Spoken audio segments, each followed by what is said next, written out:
বাংলাদেশের SSC inter পাসের মতন ঐরকম হয়ে আসছে। কথাবার্তার দিক দিয়ে বলেন বা উম একটা লোক সমাজে কথা বলার জন্য সে পারফেক্ট হয়ে আসে।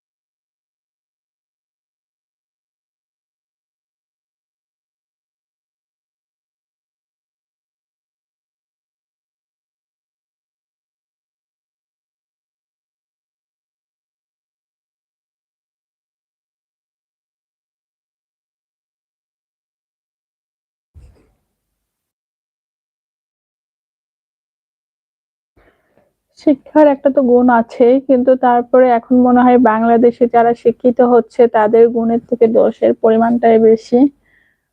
আর আপনার শিক্ষিত হওয়ার পর টেনশনের পরিমাণটাও বেশি। কারণ আপনি শিক্ষিত হইলে বা পড়াশোনা যদি চালিয়ে যান যেকোনো কাজ করতে পারবেন না ইচ্ছা থাকলেও।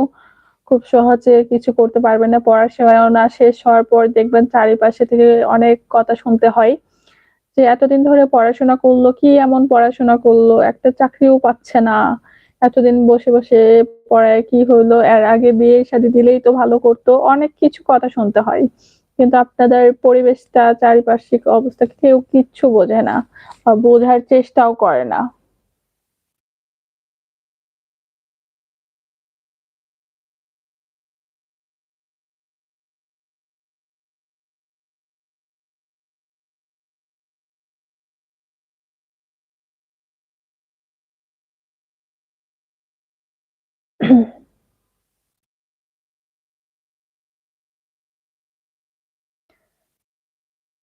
আপনারা যারা লাইভে জয়েন করে আছেন, যারা পুরো লাইভটা দেখতেছেন তারা অবশ্যই লাইভটা শেয়ার করে দিবেন আর বেশি করে লাইক, কমেন্টস করেন।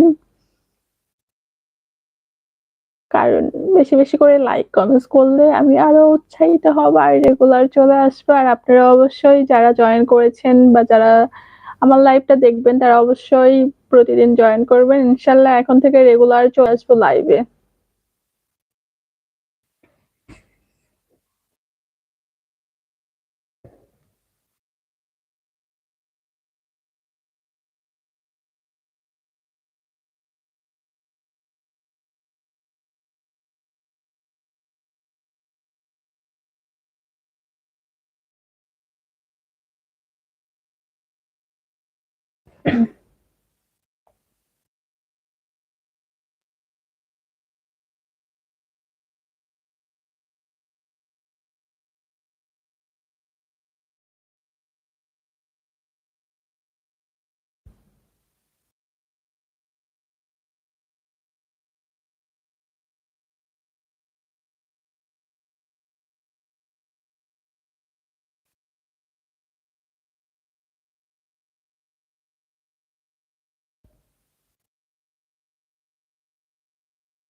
আপনারা সবাই ভালো থাকবেন আর অবশ্যই আমার জন্য দোয়া করবেন। আজকের মতো খোদা হাফেজ। পরবর্তীতে আবারও দেখা হবে এই চ্যানেলে এই সময়ে।